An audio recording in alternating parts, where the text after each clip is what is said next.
Ginagamit yung fear ng tao, yung galit ng tao, para lalong magkagulo rather than magkaroon ng order dito.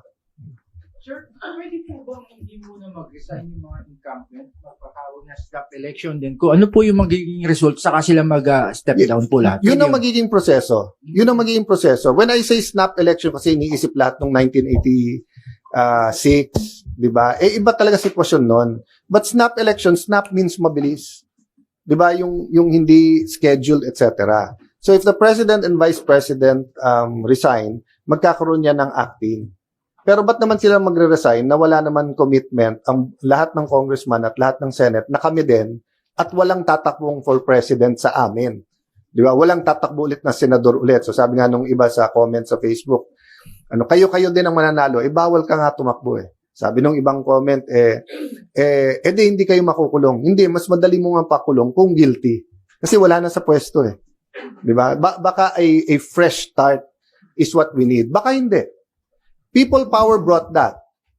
But as you saw, di ba? President Cory had to do proclamation number 3 calling for revolutionary government. Nung pinalitan, sabi nung iba, ba't hindi sinama yung mga mayors? Well, unang-una, walang trust issue sa mayors ngayon governors Yung problema sa trust ngayon, DPWH, ang nagdi-deal with DPWH, Senador, Congressman, Malacanang, hindi mayors. Most mayors, some mayors have problems, but most mayors are trusted by their constituents. So, again, going back, President Cory, nung pinalitan ng mga OIC, doon nagkaroon ng malaking problema Di ba? Pero kung hindi naman nila pinalitan at inabolish yung Congress, you had the same people who supported the dictatorship. So, I can go either way sa argument. Ang point lang, we have to do something differently. We need radical change. We need transformation. We need to attack yung core values ng ating gobyerno ngayon. It's not happening with the present joint or parallel investigation of DPWH, some individuals, NGOs, ICI, and the Blue Ribbon Committee. Sa Blue Ribbon nga lang nagkakaproblema Pero tingin ko sa lahat ng problema, yun ang pinakamadaling ayusin.